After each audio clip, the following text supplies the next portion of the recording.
दोस्तों, हम हर हफ्ते बड़ी मेहनत से आपके लिए एक डरावनी एनिमेटेड हॉरर स्टोरी लाते हैं।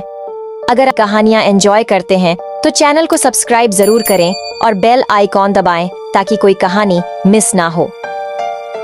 रिया, एक सीधी सादी लड़की, अपने डॉग मिक्की के साथ शंघाई में रहती थी।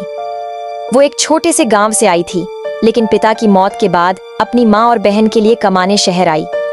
वो एक टॉय शॉप में काम करती थी और उसे डॉल्स से बेहद लगाव था। उसके घर में दुनिया भर की यूनिक डॉल्स थीं। एक दिन शॉप में एक लिमिटेड एडिशन लबूबू डॉल आई, गोल्डन फर, नीली आंखें और प्यारी सी मुस्कान वाली। रिया ने बाकी डॉल्स बिकने से पहले एक डॉल अपने लिए रख ली। वो उस डॉल को देखकर बहुत खुश थी, लेकिन जब उसने मिक्की को डॉल से मिलवाया, मिक्की ने अजीब बर्ताव किया। वो भौंकने और गुर्राने लगा, जैसे किसी अनजानी चीज से डर रहा हो। रिया ने उसे शांत किया, डॉल को शेल्फ पर रखा और सोने चली गई।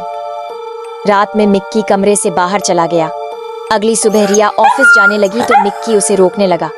उसने उसकी जीन्स पकड़ ली और शेल्फ की तरफ खींचने लगा। रिया ने गुस्से में मिक्की को बाथरूम में बंद कर दिया। शॉप में उस दिन सब कुछ उल्टा हुआ। हमेशा शांत रहने वाली रिया कस्टमर पर चिल्ला पड़ी। बॉस ने उसे डांटा और जॉब से निकाल दिया।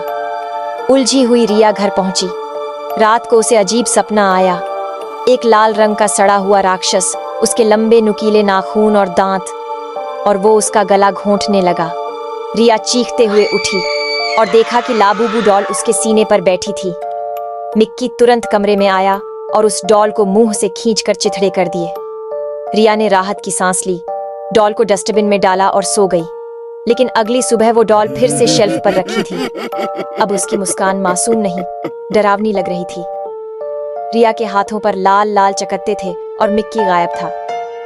बाथरूम के शीशे में रिया ने देखा कि उसके पीछे वही सपना वाला राक्षस खड़ा था। लेकिन जैसे ही वो पलटी, वहां कुछ नहीं था।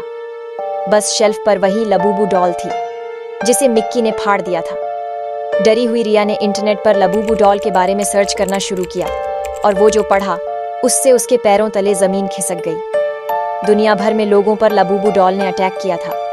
कुछ की जॉब चली गई, कुछ बीमार पड़े और कुछ की मौत हो गई। लबूबू को कुछ देशों में बैन कर दिया गया था और उस पर एग्जॉर्सिज्म भी करवाए गए थे। रिया ने देर ना करते हुए उस डॉल को जला दिया और उसकी राख पास की नदी में बहा दी। उसे लगा सब खत्म हो गया। लेकिन उस रात जब उसने अपनी छोटी बहन को फोन पर यह सब बताया, तो अगली सुबह उसकी डेड बॉडी घर में मिली और उसके पास रखी थी वही लबूबू डॉल, जिसे उसकी एक शॉप वाली दोस्त अपने साथ ले गई थी। कुछ लोग कहते हैं कि लबूबू सिर्फ एक डॉल नहीं, बल्कि एक डेमोन, पाजुजू का रूप है। तो क्या ये सिर्फ अफवाह है या सच में ये डॉल शापित है?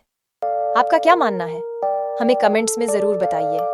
और अगर आपको ये कहानी पसंद आई हो, सब्सक्राइब करना मत भूलिए। मिलते हैं एक और डरावनी कहानी।